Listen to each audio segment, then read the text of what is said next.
दोस्तों, आज की कहानी है पिता के न रहने पर बहू के साथ माँ की दुर्दशा। कहानी पसंद आए तो वीडियो को लाइक एवं सब्सक्राइब जरूर करना। अचानक समीर ने बीच में बोलकर अपनी माँ को सच बता दिया। माँ, जेवर बेचने की बात झूठी है। ऑपरेशन का सारा खर्चा सीमा मौसी ने उठाया है। डॉक्टरों को अंजू के दिमाग का ऑपरेशन इमरजेंसी में करना पड़ा है। पड़ोसी और रिश्तेदारों को मिलाकर कम से कम 20 लोग अस्पताल में आए हुए थे। सबको ऑपरेशन के बाद अंजू के होश में आने का बड़ी बेसब्री से इंतजार है। अस्पताल के हॉल में आंखें बंद करके मैं एक कुर्सी पर बैठी तो अंजू से जुड़ी अतीत की बहुत सी घटनाएं मुझे बरबस याद आने लगी। पिछले 40 साल में सुख दुख में साथ निभाने के कारण हमारी दोस्ती की नींव बहुत मजबूत हो गई है। मेरे सुख दुख में वह हमेशा मेरे साथ खड़ी हुई है। बस एक विषय ऐसा है जिसे लेकर हमारे बीच हमेशा से बहस चलती आई है। मैं हमेशा उसको समझाती रही हूँ कि अपने जीवन को आर्थिक दृष्टि से सुरक्षित बनाकर रखना हम औरतों के लिए खासकर बहुत ज़रूरी है। उसने हमेशा मुस्कुराते हुए लापरवाही से जवाब दिया, पैसा अपनी जगह महत्वपूर्ण है, पर आपसी संबंधों में प्यार की मिठास की कीमत पर उसे किसी मशीन की तरह इकट्ठा करते चले जाना ना समझी है। सीमा, अगर तू नहीं बदली तो एक दिन जरूर पछताएगी, और तू नहीं बदली तो एक दिन बहुत अकेली पड़ जाएगी। ना मैं अपने को बदल सकी ना वह। मैंने अपनी सोच के हिसाब से ज़िंदगी जी और उसने अपनी। इसमें कोई शक नहीं कि मैं हद दर्जे की कंजूसी हूँ। अपने पति की कमाई की पाई पाई को जोड़ती आई हूँ। मैंने युवा अवस्था में ही यह तय कर लिया था कि ज़िंदगी में मैं छोटे बड़े खर्चों के लिए किसी के सामने हाथ फैलाने की नौबत कभी नहीं आने दूंगी। मेरा बड़ा भाई शेखर शादी के साल भर बाद ही घर से अलग हो गया था। ससुराल वालों से उसकी अच्छी पटने लगी तो वह हम तीनों के प्रति अपनी जिम्मेदारियों को भूल ही गया था। उच्च रक्तचाप के मरीज पापा को हार्ट अटैक का खतरा बना तो डॉक्टर बाईपास सर्जरी कराने पर जोर डालने लगे थे। भाई ने बिजनेस ठीक न चलने के नाम पर आर्थिक सहायता करने से हाथ खींच लिया था। तब मेरी शादी के लिए जमा पैसों से पापा के हृदय का ऑपरेशन कराना पड़ा था। ऑपरेशन के बाद पापा 2 साल और जिंदा रहे। वे शायद और जी जाते, पर बेटे के हाथों मिले धोखेबाज जवान बेटी की शादी की चिंता ने उनके दिल की धड़कन को कुछ जल्दी ही बंद कर दिया। उन दिनों अंजू ने बहुत मजबूत सहारा बनकर मेरा साथ दिया था। यह सच है कि अगर उसने मेरा मनोबल ऊंचा न रखा होता तो मैं जरूर खुद शारीरिक व मानसिक रूप से बीमार पड़ जाती। फिर माँ को पेंशन मिलने लगी थी। पापा के इलाज के खर्चे खत्म हो गए तो मैं अपनी कमाई का बड़ा हिस्सा जुनूनी अंदाज में जोड़ने लगी। बिना दहेज के अच्छा घर-बार मुझ जैसी लड़की को नहीं मिल सकता है। रिश्तेदारों ने मेरे लिए जो बिरादरी का लड़का ढूंढा वह प्राइवेट कंपनी में साधारण सी नौकरी करता था। मेरी शादी के 4 महीने बाद अंजू की शादी मनोज से हुई, जो सरकारी नौकरी करता था। हम दोनों के 4 साल के अंदर 2 बेटे आगे पीछे हुए। मेरी दोनों डिलीवरी सरकारी अस्पताल में हुई और इसकी नर्सिंग होम में। अंजू और मनोज को मनोरंजन व दिखावे के लिए पैसा खर्च करने से परहेज नहीं था, पर मैंने राजेश को अपने रंग में रंग कर पैसा बचाने की आदत डलवा दी थी। बच्चों की देखभाल में वक्त बहुत तेजी से गुजरा। अंजू ने फ्लैट खरीदा जिसकी किस्तों ने उनको वर्षों तक आर्थिक तंगी से उबरने नहीं दिया। मैंने अपने जोड़े पैसों से मकान को 2 मंजिला बनाकर ऊपरी मंजिल किराए पर दे दी।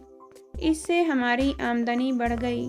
हर महीने रुपए अंजू के पैसों की तरह किस्त में ना जाकर बैंक खाते में जाने लगे।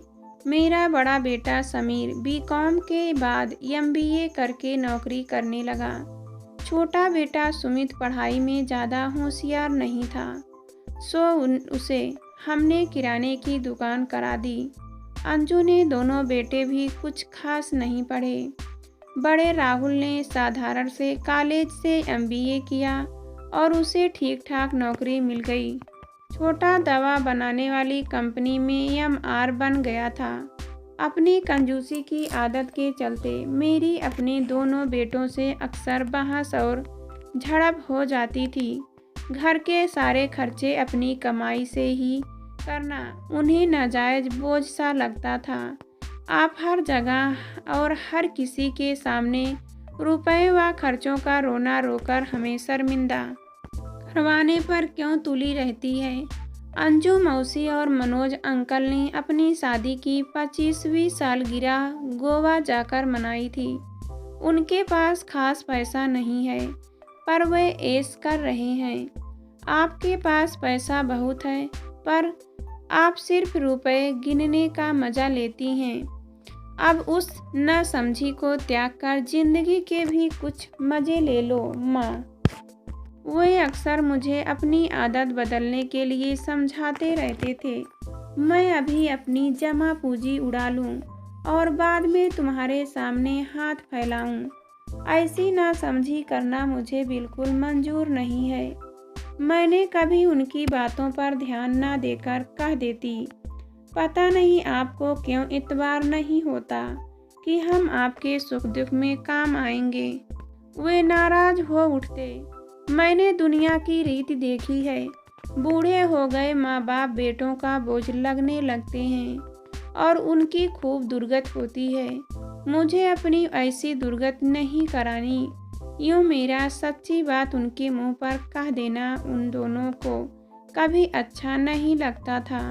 समीर की शादी अच्छे घर में हो गई, पर दहेज में कुछ नहीं आया। उसने प्रेम विवाह किया था। मैंने स्वयं भी शादी में हाथ खींचकर पैसा खर्च किया। बहू नौकरी करती थी। मैंने घर के काम के लिए आया रखने के लिए शादी के कुछ दिनों बाद ही शोर मचा दिया, पर वे माने नहीं।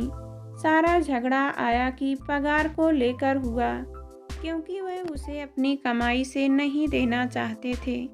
इस बात को लेकर घर में झगड़े बढ़े तो समीर ने घर से अलग होने का फैसला कर लिया था।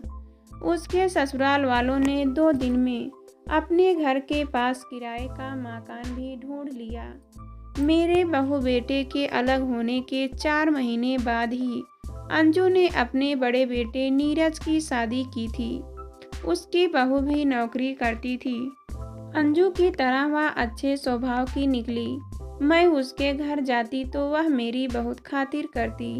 अपनी सास के बार बार का मान सम्मान मुझे देती। अपने छोटे बेटे सुमित की शादी करते ही मैंने उसकी रसोई अलग कर दी थी। मैं नहीं चाहती थी कि घर के खर्चों को लेकर मुझे उसको भी घर से जाने को कहना पड़े। अंजू ने कुछ महीने बाद अपने छोटे बेटे नवीन की शादी की। मुझे यह सोचकर हैरानी होती है कि वे सब 3 कमरों के फ्लैट में इकट्ठे कैसे रह रहे हैं। कल अपनी शादी की 30वीं सालगिरह मनाते हुए अंजू का पांव एक बच्चे द्वारा फेंके गए केले के छिलके पर पड़ जाने से फिसला और वह धड़ाम से गिरी थी। लकड़ी के मजबूत सोफे से सिर में गहरी चोट आई। कुछ घंटों बाद उसे बेहोशी सी आने लगी तो वह हम सब कुछ से लेकर अस्पताल भागे। जांच से पता लगा कि गहरी चोट लगने से सिर के अंदर खून बहा है और उसकी जान बचाने के लिए फौरन इमरजेंसी ऑपरेशन करना पड़ेगा। मैं अतीत की यादों में तब बाहर निकली जब डॉक्टर तनेजा ने हमारे पास आकर बताया, अंजू को ऑपरेशन के बाद होश आ गया है। अब ज़्यादा चिंता करने की ज़रूरत नहीं है। इस खबर को सुनकर हर किसी के दिल में खुशी की तेज लहर दौड़ गई थी। अंजू के दोनों बेटे व बहुओं की बात तो छोड़ो, मुझे तो यह देखकर बहुत हैरानी हुई कि मेरे दोनों बेटे बहू भी मेरी छाती से लगकर बच्चों की तरह रोए थे। अंजू की हालत में लगातार सुधार हुआ और वह कुछ दिन बाद ही आईसीयू से बोर्ड में आ गई थी। एक शाम हम घर के सभी लोग मौजूद थे जब अंजू ने अचानक अपने बेटे नीरज से पूछा, मुझे नर्स ने आज दिन में बताया कि अब तक 3-4 लाख का खर्चा मेरे इलाज पर हो चुका होगा। तुम लोगों ने कहाँ से इंतजाम किया इतने रुपयों का? इलाज कराने को तेरी बहुओं ने खुशी खुशी अपने जेवर बेच दिए हैं। मेरा यह जवाब सुनकर अंजू हैरान नजर आने लगी थी। सच कह रही है तू? सीमा, बिल्कुल सच, पर अब तू बेकार की बातों में मत उलझ और जल्दी से ठीक होकर अपने घर पहुंच। सारा मोहल्ला बड़ी बेसब्री से तेरी वापसी का इंतजार कर रहा है। अंजू अचानक उदास सी होकर बोली, सीमा, तू ठीक कहा करती थी कि हर इंसान को इमरजेंसी के लिए धन जोड़कर जरूर रखना चाहिए। मैंने तेरी सलाह ध्यान से सुनी होती तो मेरे इलाज के लिए मेरी बहुओं को अपने जेवर तो न बेचने पड़ते। चल, मेरी बात देर से ही सही पर तेरी समझ में तो आई। पर तू बहुओं के जेवरों के जाने की फिक्र ना कर, वे फिर बन जाएंगे। अचानक समीर ने बीच में बोलकर अपनी माँ को सच बता दिया। माँ, जेवर बेचने की बात झूठी है। ऑपरेशन का सारा खर्च सीमा मौसी ने उठाया है। तुझे मेरी कसम सीमा, जो सच है वह मुझे बता दे। अंजू ने मेरा हाथ पकड़कर भावुक लहजे में प्रार्थना की। सच तो यह है कि तेरी बहुएं अपने जेवर बेचने को तैयार थी। मोहल्ले के सारे लोग मिलकर तेरा इलाज कराने को तैयार हो गए थे। तू कल्पना भी नहीं कर सकती कि हम सबको तुझसे कितना प्यार है। मैंने खर्च इसलिए किया क्योंकि मेरा तेरा रिश्ता सबसे पुराना है। अब तो खर्चे की फिक्र छोड़कर अपना सारा ध्यान ठीक होने में लगा दे। मेरी प्यारी सहेली, मैंने उसका हाथ प्यार से चूम लिया था। तेरा यह एहसान मैं जिंदगी में कैसे उतार पाऊंगी? अंजू की आंखों से आंसू बहने लगे।